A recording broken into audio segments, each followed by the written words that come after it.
오늘은 출애굽기 8장 1절에 15절 본문으로 하나님 말씀 나누겠습니다. 여호와 하나님께서 모세를 통해서 애굽의 바로 왕에게 내 백성을 보내라 라고 그렇게 명령하셨습니다. 그런데 바로가 듣지 않자 이제 개구리 재앙으로 이제 치신 대목입니다. 바로의 모습, 하나님의 말씀에 저항하는 바로의 모습은 멸망을 자처하는 인간의 모습을 보여준다라고 말씀드릴 수가 있습니다. 자, 우리가 이 바로의 모습을 통해서 멸망을 자처하는 인간의 모습이 어떠한 모습인지 몇 가지로 제가 설명을 드리도록 하겠습니다. 첫째는 멸망하는 자는 재앙을 경험하기 전에 결코 돌이키지 않습니다. 하나님께서 분명히 재앙을 내리시겠다고 말씀하셨음에도 불구하고 듣지를 않는 것이죠. 왜입니까? 경외감이 없는 거예요. 하나님의 말씀을 소홀히 여기는 것이죠. 그러니까 아예 들을 마음이 없기 때문에 이 사람에게는 재앙이 임하는 것이 불가피할 수밖에 없는 것입니다. 당연히 재앙이 임해야 되는 것이죠. 우리에게 하나님께서 말씀하실 때 그 하나님의 말씀에 대한 경외감을 가지고 듣는 태도가 얼마나 중요한지를 마음에 새겨야 합니다. 두 번째로, 이 사람은 확고한 증거를 보여줘도 혼돈 속에 머무르려고 합니다. 7절에 보니까 모세가 아론을 통해서 이제 아론이 지팡이를 내미니까 온 강과 물 근원에 있던 개구리들이 다 올라왔죠. 그러니까 애굽의 요술사들도 그와 비슷하게 흉내를 냅니다.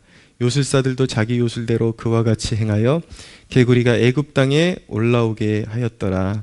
이제 뒤로 가면은 이제 다음 장부터는 애굽의 요술사들이 이제 따라하지 못하게 됩니다. 하나님의 권능을 흉내내는 데는 거짓된 세력들이, 어둠의 세력들이 흉내내기에는 근접할 수 없는 영역이기 때문에 어느 정도 흉내를 내다가 이제 포기를 하게 되죠.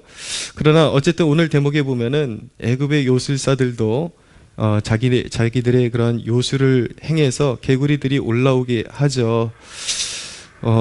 그러니까 바로의 심령에는 어떤 마음이 들겠습니까?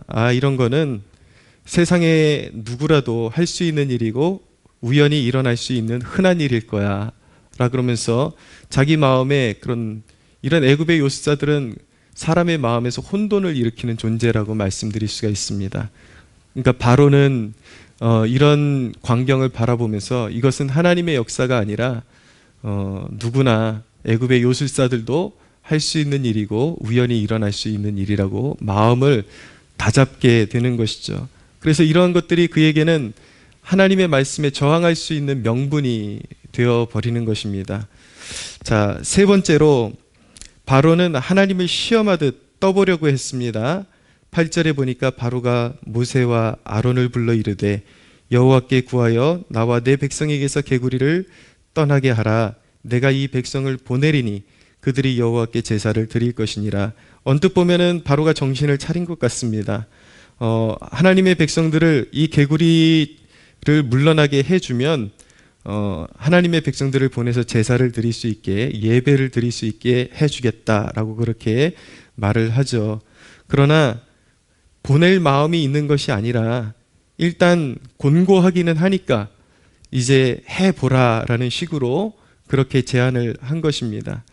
근데 바로가 이렇게 말하자 모세가 9절 말미에 보면은 그럼 언제 간구하는 것이 좋을지 내게 분부하소서라고 그렇게 이제 대답을 합니다. 모세가 이렇게 대답한 것은 무엇이냐면 정확하게 바로가 지적한 때에, 지명한 때에 개구리가 물러가게 하나님 앞에 간구함으로 말미암아 이 일이 우연이 아니라 하나님이 하신 일이다라는 것을 정확하게 보여주기 위해서 이렇게 말했던 것입니다.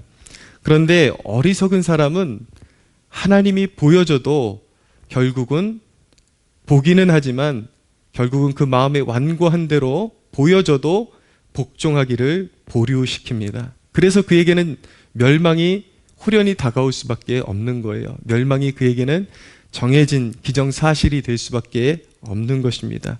끝까지 자기의 생각을 굽히지 않아요. 네 번째로, 이 바로는 나아가서 숨통이 트일 때 다시 자기 확신으로 돌아갑니다. 12절 이하를 좀 보십시오. 모세와 아론이 바로를 떠나 나가서 바로에게 내리신 개구리에 대하여 모세가 여호와께 간구하매 여호와께서 모세의 말대로 하시니 개구리가 집과 마당과 밭에서부터 나와서 죽은지라. 사람들이 모아 무더기로 쌓으니 땅에서 악취가 나더라.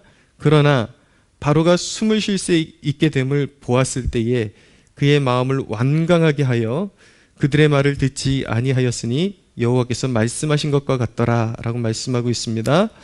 자, 이 사람 하나님께서 너희가 하나님께 기도해가지고 모세가 하나님께 기도해가지고 이 개구리 재앙을 물리쳐주면 이스라엘 백성들을 내보내주겠다라고 약속했는데 이제 모세가 기도해서 하나님 앞에 간구해서 개구리들이 다 물러가고 나니까 이제 마음이 변한 것입니다. 다시 숨통이 트이니까 다시 자기 확신으로 돌아간 것이죠. 이렇게 그는 속으로 되뇌이는 것입니다. 거봐, 우연이었어. 여호와 그런 건 없어 라고 그렇게 마음을 완고하게 했던 것이죠.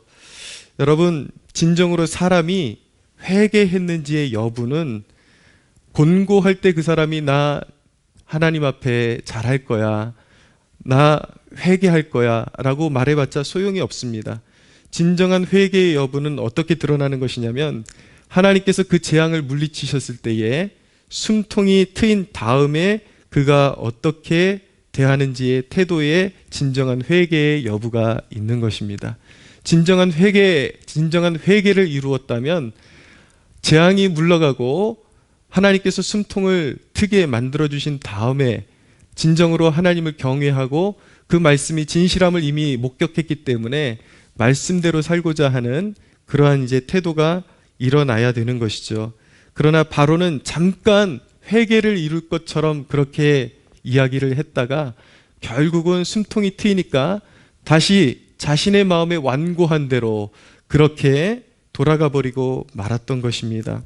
그런데 이런 태도가, 바로와 같은 이런 태도가 바로 다음 재앙을 불러오는 원인이 되는 것입니다.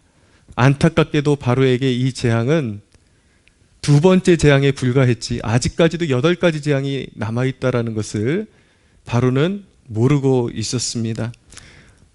드리고 싶은 말씀은 무엇이냐면 그 누구도 하나님을 속일 수 없다라는 것을 깨달아야 하는 것입니다. 하나님 앞에서 잠깐 회개를 이루는 척해서도 안 되고 하나님 앞에서 잠깐 말씀에 복종하는 척해서도 안 되고 하나님을 속일 수 없다라는 것을 깨닫고 온전히 하나님 앞에 자신을 복종시키는 그러한 굴복이 있어야 구원이 임하는 것입니다. 여러분, 우리의 마음 가운데, 여러분들의 마음 가운데 하나님을 두려워하지 않는 바로가 있을 수 있습니다. 하나님을 경외하고 하나님께 삶을 드리지 않는, 하나님을 떠보려고 하는 그 바로를 십자가에 못 박아야 하는 것입니다. 내 자아가 완전히 십자가에 못 박히고 하나님을 떠보려고 하고 하나님을 경외하지 않는, 하나님의 말씀에 복종하지 않으려고 하는 그 바로를 십자가에 못 박아야 하는 것입니다. 그리고 예수님께 삶을 드리고 여러분의 삶이 온전히 예수 그리스도의 것임을 선언하고 예수님 나의 삶을 가지소서, 이제는 내 삶의 주인이 내 자신이 아니라 예수님 당신입니다 라고 그렇게 선언하며 여러분들의 삶의 왕좌를, 여러분들의 삶의 그 중심을 예수님께 내어드릴 수가 있어야 하는 것입니다. 여러분들 진심 하나님 앞에, 하나님의 그 권능 앞에 엎드리고 하나님의 말씀 앞에 여러분들의 마음을 낮추고 그리스도의 권능에 복종할 수 있는 여러분들 되시기를 축복합니다. 여러분, 모세는 바로와 다르게 그가 하나님 앞에 간구했을 때에 그의 간구를 하나님께서 들으시고 재앙을 내리기도 하시고 재앙을 거두기도 하셨습니다. 모세는 철저히 하나님을 경외하는 사람이었고 하나님의 말씀에 순종하는 사람이었기 때문에 하나님께서 그의 간구를 들으시고 그의 마음의 소원대로 이루어 주시는 사람이었습니다. 사랑하는 여러분, 모세처럼 철저히 하나님을 의지하고 하나님을 사랑하고 하나님의 말씀을 청종하는, 그리하여 여러분들이 하나님 앞에 간구하는 모든 것들을 응답받는 그런 복된 여러분들 되시기를 축복합니다. 오늘 이 아침에 하나님의 영광을 보는 거룩한 하나님의 사람들로 빚어지는 여러분들 되시기를 예수님의 이름으로 축복합니다.